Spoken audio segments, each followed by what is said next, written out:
Olá, sejam todos muito bem-vindos à nossa teleaula, do curso de automação da disciplina de manutenção de equipamentos e dispositivos. Hoje iremos falar um pouquinho sobre a questão das falhas, Vamos analisar as falhas e ver como atuar na manutenção aí para evitar o comprometimento desses equipamentos aí e a diminuição das falhas, E diminuição das paradas imprevistas aí.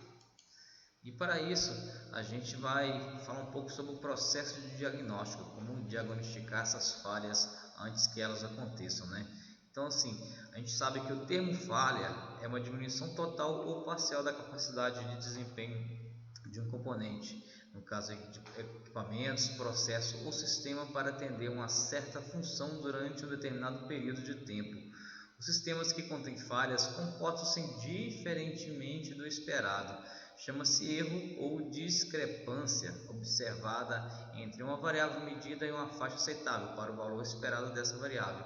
Então, às vezes, o que acontece? Essas falhas acontecem por o erro de manutenção que não é feita de maneira correta, Ou às vezes a manutenção pode ser feita de maneira correta, mas acontece que às vezes o ciclo de vida útil daquela máquina inesperadamente terminou por, às vezes, nem tanto pela manutenção, às vezes pelo a peça que foi reposta ali, e a peça que foi colocada ali foi uma peça de boa qualidade. As falhas, elas podem ser classificadas de diversas maneiras. Tipo assim, uma falha paramétrica é o desvio de um parâmetro do sistema no tempo ou devido às condições ambientais que o levam a assumir um valor fora do estabelecido como nominal. Então, quando observamos um desvio grande e repentino do valor esperado do parâmetro, tem-se uma falha catastrófica ou estrutural. Essas falhas se referem à mudança na própria estrutura do sistema e algum exemplo dessas falhas estruturais é, por exemplo, um curto-circuito de um circuito aberto em circuitos eletrônicos, a válvula travadas e canos com vazamentos em processos químicos. A maneira pela qual as falhas ocorrem também pode ser classificada. Chama-se falha simples, aquela que atinge somente um parâmetro de um componente por vez, enquanto as falhas múltiplas atingem vários parâmetros ou componentes simultâneos. As falhas, elas são independentes se entre elas não houver relação alguma por causa de causa e de efeito entre sua ocorrência, enquanto que são chamadas de dependentes se essa relação existir. No caso, se essa falha acontecer uma falha no equipamento e acontecer um efeito dominó, aquele equipamento falhou e consequentemente parou o outro. Por exemplo, deu pane na minha energia aqui, no meu setor de energia, minha geladeira não vai funcionar, então aconteceu uma falha múltipla aí, simultânea, Uma falha é dita permanente quando se dá de forma definitiva, sem a possibilidade de reparo, e é chamada de intermitente, essa quando ocorre de forma temporária. Alguns autores aí, eles utilizam o termo transiente para classificar uma falha causada pela mudança temporária de algum fator ambiental, e outros ainda também utilizam o termo incipiente para falhas que vão gradativamente evoluindo para as falhas mais graves, Às vezes, se você não, por exemplo, um curto-circuito que começar aqui, se você não parar ele, pode danificar toda a sua máquina, comprometer todo o seu sistema ali. Quanto à detectabilidade, as falhas podem ser classificadas em mascaráveis, dominantes, equivalentes ou indistintas, não observáveis ou indetectáveis, isoladas ou detectáveis. As falhas mascaráveis são aquelas cujos efeitos compensam-se mutuamente, tornando o comportamento do sistema livre de erros em determinadas situações. As falhas chamadas de dominantes são aquelas cujas evidências de seu efeito é muito maior do que os efeitos de todas as outras falhas, que ocorram de forma simultânea. No caso, as falhas classificadas como equivalentes ou indistintas são aquelas cujos efeitos são iguais sob certas condições e que, portanto, não podem ser atribuídas exclusivamente a esta ou aquela causa. As falhas não observáveis ou indetectáveis são aquelas para as quais não existem condições ou um conjunto de condições possível que seja capaz de revelar sua existência. E finalmente as falhas detectáveis são aquelas que podem ser reveladas inequivocadamente sob circunstâncias apropriadas. Então, depois que a gente viu todos esses conceitos aí, a gente vê que o objetivo do processo de detecção e diagnóstico de falhas é identificar a causa do mau funcionamento do sistema. Normalmente, o processo de diagnóstico pode ser dividido em 3 etapas. No caso, a primeira seria a etapa da detecção de falha, né? Isto é, determinar se uma falha de fato ocorreu no sistema. A segunda etapa vai consistir em isolar a falha, isto é, determinar onde essa falha ocorreu. E, finalmente, né, a terceira consiste em determinar o tipo e a extensão da falha no sistema. Então, para que cada uma dessas etapas possam ser cumpridas, vai ser necessário que haja, em primeiro lugar, o processo de geração de informações, que algumas vezes também é chamado de geração de resíduos, onde informações acerca da natureza da falha devem ser adquiridas. Então, essas informações podem ser adquiridas por meio de observação de sintomas, da realização de medições e da utilização de testes de diagnósticos. Uma vez que as informações referentes a falhas foram coletadas, essas podem ser usadas para localizar um subconjunto de componentes ou módulos defeituosos. Se mais de um subconjunto ou módulo puder ser responsável pelo mau funcionamento, pode ser necessário obter informações adicionais através de novos testes ou de informações históricas. Se a discriminação não puder ser feita de forma inequívoca, então pode ser utilizada a experiência de um ser humano treinado, empregando assim, um processo de tentativa e erro, né? Como você às vezes chega numa oficina lá, uma oficina de menor porte, o mecânico vê o veículo seu com um funcionamento diferente. O que acontece? No caso dessa tentativa e erro, o mecânico vai falar, isso aqui pode ser isso daqui, ele vai lá e troca aquela peça, né? Se não for aquele defeito ali ocorrido ali, que vai fazer? Então vou trocar só outra peça aqui. Então seria tentativa e erro, mas para isso tem que ser um responsável para a manutenção, tem que ter uma gama de conhecimento bastante alta, né, para poder fazer essa detecção aí por tentativa e erro. Tem que conhecer bem a máquina, ele tem muita intimidade com aquele equipamento. E nisso aí nós temos as técnicas tradicionais de diagnóstico de falhas, né? As chamadas técnicas de falhas, as tradicionais são aquelas que têm recebido uma maior aceitação na indústria, sobretudo as que são baseadas em sistemas de regras e em árvores de decisão. Os sistemas que são baseados em regras representam a experiência de técnicos bem treinados na forma de regras do tipo se, sintomas, então falhas. A representação do conhecimento para um problema em particular pode conter números demasiado grandes de regras. Então, a inferência nesses sistemas consiste em obter informações sobre o problema e utilizar as regras que concordam com essa informação. Esse tipo de sistema tem aplicações em diversas áreas, como telefonia, aviação e computadores e assim por diante, né? As principais desvantagens desse tipo de sistema são dificuldade de adquirir conhecimento, uma vez que um especialista em reparar um determinado sistema deve determinar o conjunto de regras suficiente para que o sistema seja diagnosticado. A grande dependência das regras com o sistema em particular, pois uma nova base de regra deve ser gerada para cada sistema. E por fim, sua habilidade para lidar com as falhas não previstas é questionável. Às vezes você tem, por isso que às vezes fala em questão de você olhar o histórico daquela máquina, porque tudo na área industrial vai gerado um histórico ali, né? Aquela máquina de manutenção ela deu falha por isso, é gerado um histórico ali e a pessoa tem que analisar todo aquele histórico para poder fazer a detecção das falhas, possivelmente, né? A detecção daquela falha ali. Mas caso não aconteça, o que vai acontecer? O que tem que ser feito? Tem que ter um profissional bem treinado para poder ir treinado e bem íntimo daquela máquina ali, ter bastante conhecimento daquele equipamento que vai ser dado a manutenção. Aí temos aqui temos que fazer uma análise de falha e ter uma manutenção nessas empresas de forma eficiente, né? E como fazemos isso? O que acontece nas empresas, o papel da manutenção e na questão da área industrial já deixou de ser exclusivamente o de apagar incêndios. E um mercado altamente competitivo, o desempenho do setor passou a ser estratégico para as empresas, né? Com isso, a análise de falhas ganhou ainda mais importância. Se realizada corretamente, ela reduz os custos da manutenção, aumenta a disponibilidade e a confiabilidade dos equipamentos.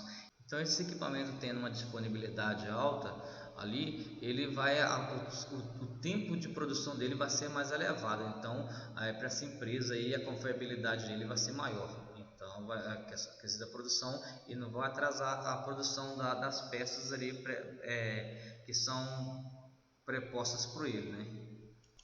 Então, a gente pode definir no grosso, então, que a análise de falha vai ser utilizada, né, para identificar possíveis erros e mensurar os riscos ligados a eles em um determinado processo, também conhecido como Failure Mode and Effect Analysis, segundo a FMEA.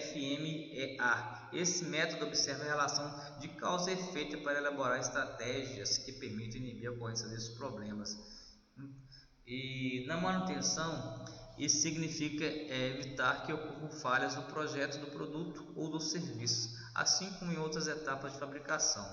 Após realizado o mapeamento do processo, por exemplo, a análise é capaz de identificar fatores em situação de não conformidade.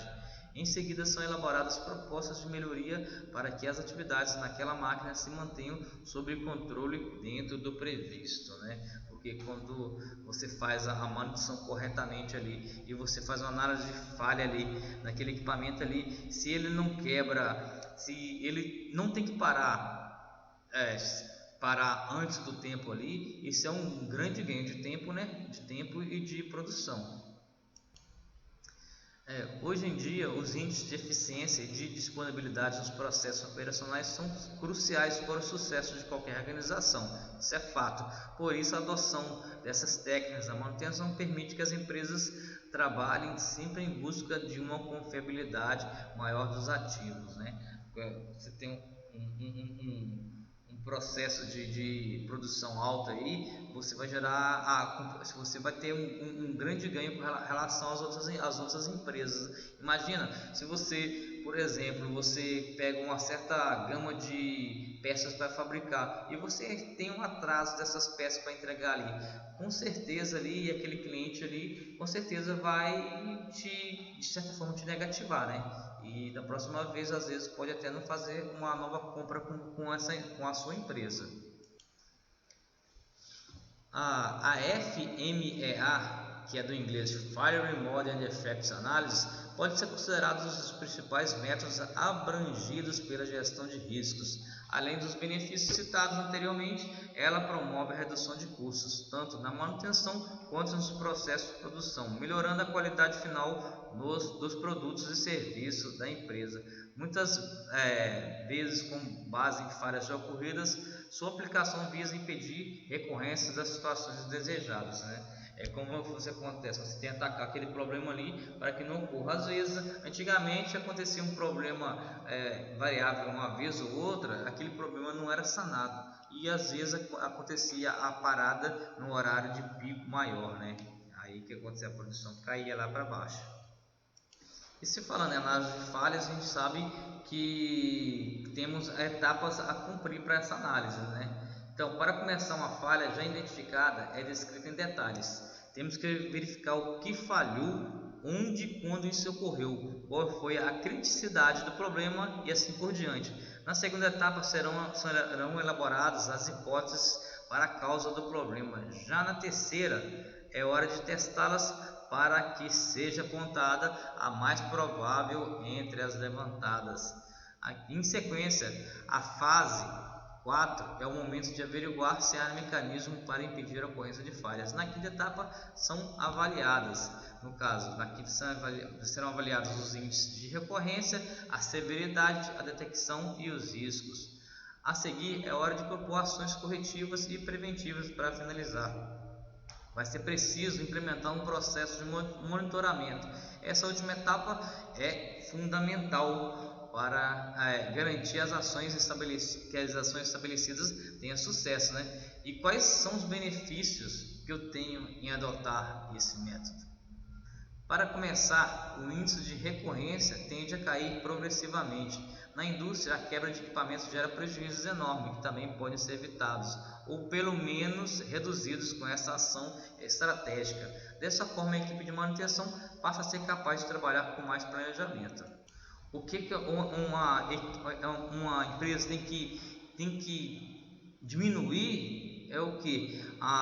Trabalhar de forma corretiva, né? Porque a forma corretiva seria, como nós já vimos, uma forma não planejada, onde se você trabalha de forma corretiva, é aquela forma que vai ter que interromper a produção, porque acontece quebras inesperadas.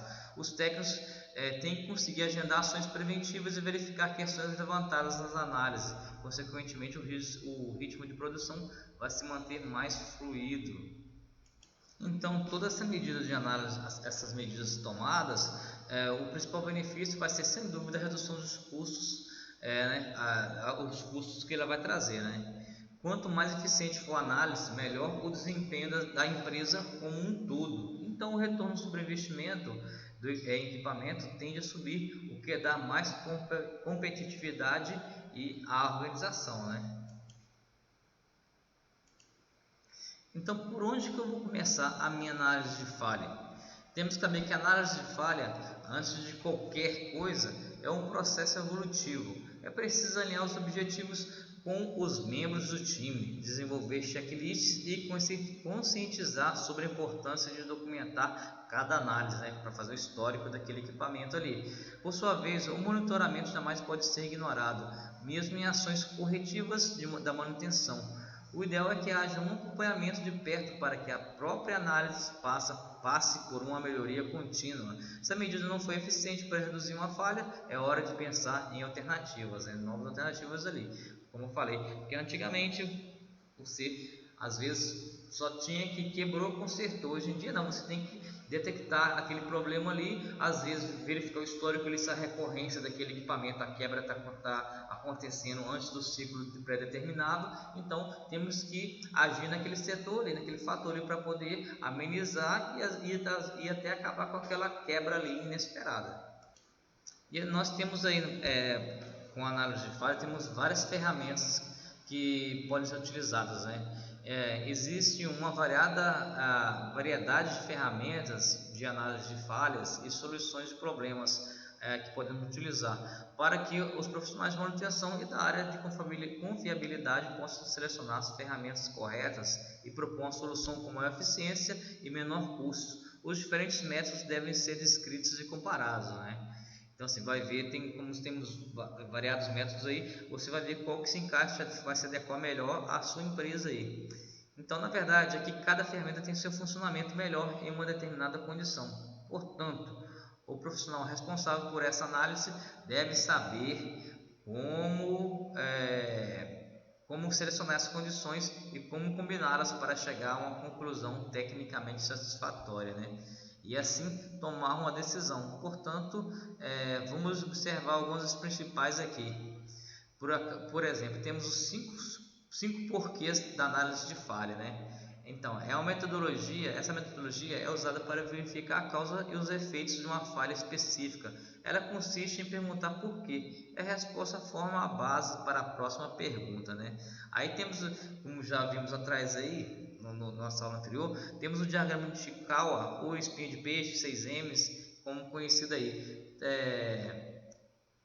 que é uma ferramenta gráfica, né, que serve para identificar possíveis causas e origens e quais variações específicas no processo, e que representa a maior fonte de variabilidade na saída. Um diagrama de Ishikawa completo é composto por uma espinha central e ramos que parecem um esqueleto de peixe. Dessa forma, as ramificações categorizam as causas, ou seja, por função do processo ou sequência. Por sua vez, as causas potenciais são listadas e testadas para validação com o uso de evidências ou para ferramentas analíticas em cada categoria. Também temos a conhecida árvore lógica de falhas, que trata de um processo para identificar as raízes físicas, humanas e latentes de um defeito. Primeiro, declare seu problema com a descrição do erro. Fazer isso com precisão das falhas funcionais é fundamental para que o êxito da construção da árvore seja da construção da árvore lógica, né?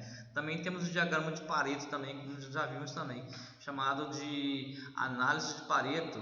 É uma metodologia usada com o intuito de quantificar e discutir as causas de um evento com seu consequente efeito. Aí você vai me perguntar, mas quais são as melhores práticas para realizar esse tipo de análise, né?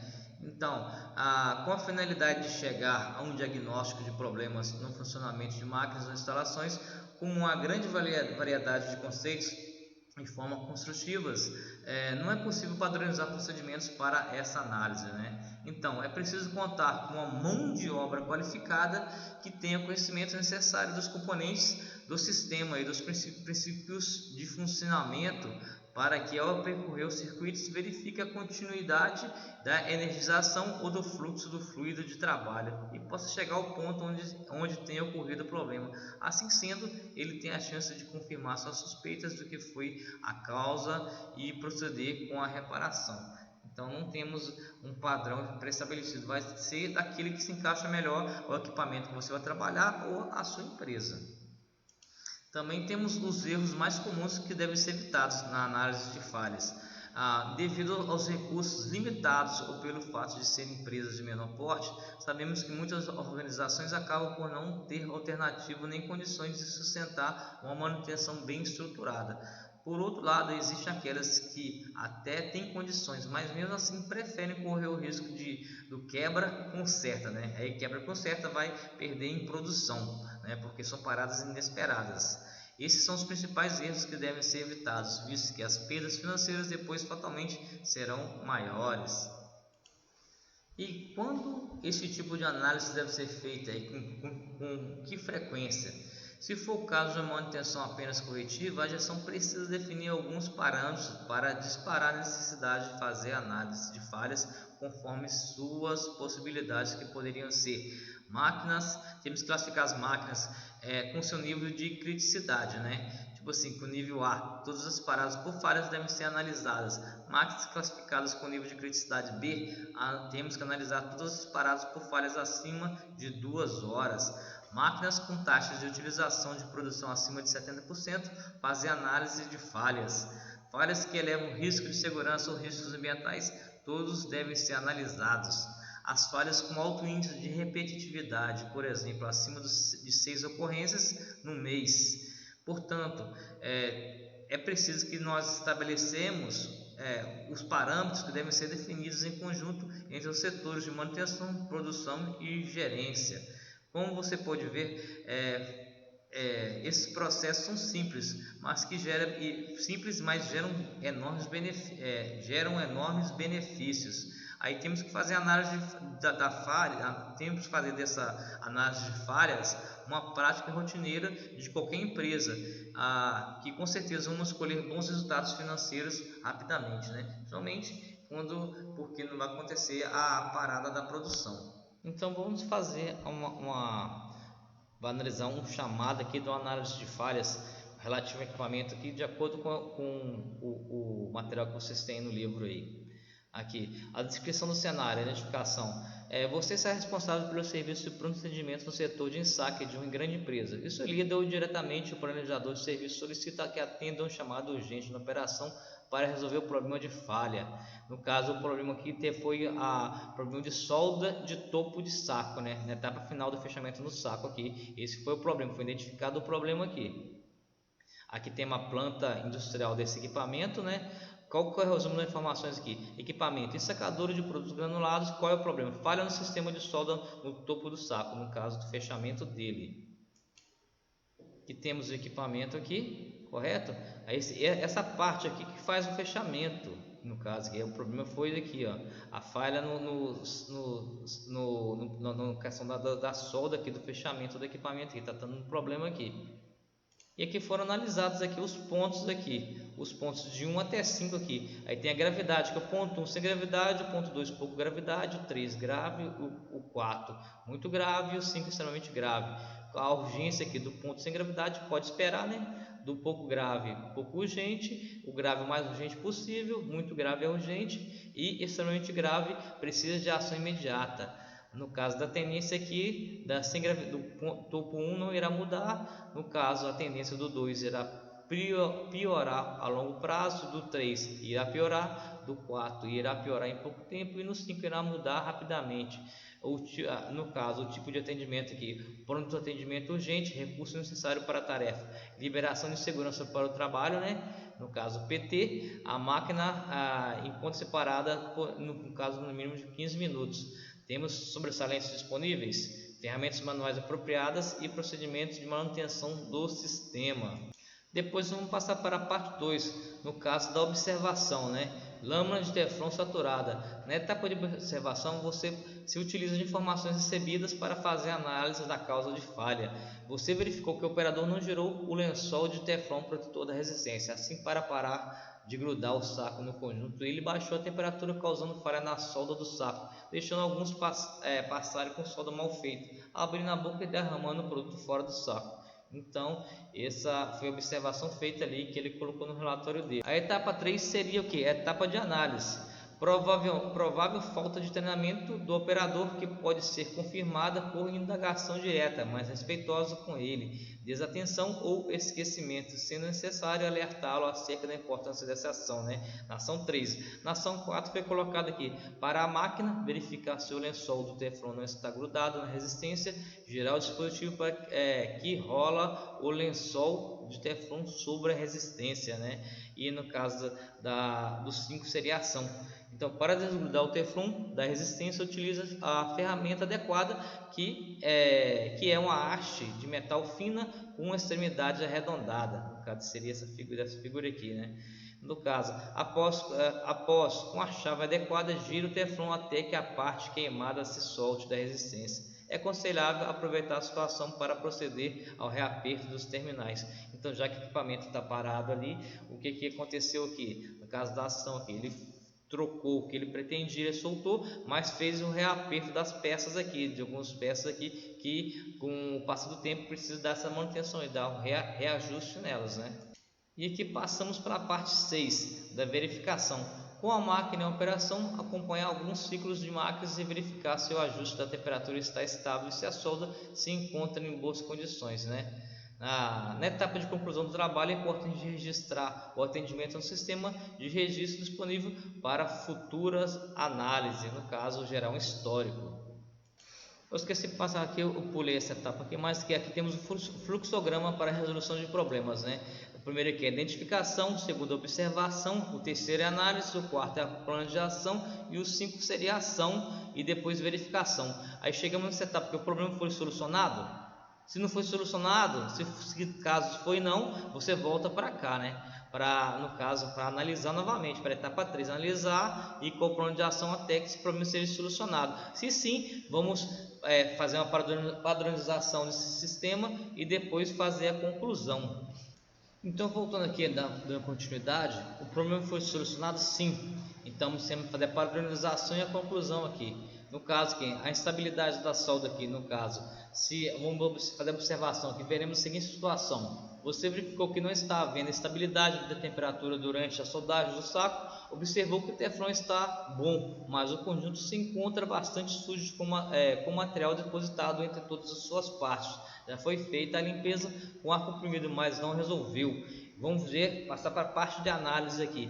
A sujeira excessiva causou baixa isolação entre a resistência e as partes metálicas, está desestabilizando o controle. Não descarte de imediato a possibilidade de o controlador estar com defeito. Existe ainda a suspeita de mau contato em outras partes do circuito que também devem ser consideradas, né? Então, estão analisando o que pode estar ocorrendo para dar esse problema aí. O plano de ação, depois de fazer essa análise, temos que gerar um plano de ação. Para todas essas opções de causa e de falha, você Se você trocar o conjunto de solda, poderá resolver o problema mais rapidamente, pois é a causa mais provável de falha. Assim você poderá reduzir seu leque de opções. Mas vai que você não tem, né? Se você, no caso, tiver essa peça, o conjunto todo de solda aí, para poder fazer a troca, beleza, você faz aí para dar mais urgência aí, para poder essa máquina voltar a funcionar mais rapidamente. Mas se você não tem, você tem que ir na causa principal e fazer a troca apenas do componente, né? A ação aqui desliga a máquina e retira o conjunto de solda, né? No caso, trocar a peça toda, né? Coloca o novo e proceda conforme o manual do fabricante quanto à calibração do novo conjunto, a verificação dele. Novamente, nesse caso, é considerável agora um reaperto geral de todas as conexões elétricas do sistema. Aí vamos passar para a verificação. No caso de substituição de peças e sistemas, é sempre necessário e conveniente que você acompanhe por algum tempo o funcionamento da máquina. Normalmente são necessários novos ajustes de parâmetros operacionais, pois o novo sistema não raras vezes é diferente do sistema retirado e muitas vezes pode trazer novos problemas. Aí temos que ficar atentos, se for necessário, fazer uma nova análise de falhas deste ponto em diante. Aí, se o meu problema foi solucionado, né? O problema foi solucionado, sim. Tem que partir para uma padronização e para uma conclusão. Se o problema for resolvido para este caso, além do relatório de registro, você ainda terá outra tarefa. Se a peça aqui retirada for recuperável, faça-o imediatamente após sua substituição. Assim, em tempo, você terá o sobressalente pronto para o uso novamente. Também poderão surgir novas informações sobre o motivo da falha, aumentando assim sua experiência no assunto e também gerando dados importantes para o seu relatório, que no futuro poderá ser usado com informações do sistemas estatísticos da empresa e também para um outro pessoal do setor de manutenção, né? Hoje pode ser você, mas você pode mudar de função na empresa e pode passar para outro e ter um histórico dessa máquina, vai ficar fácil de ser resolvido. Então por hoje é só, galera, espero que tenham gostado da nossa teleaula e nos vemos no nosso próximo encontro.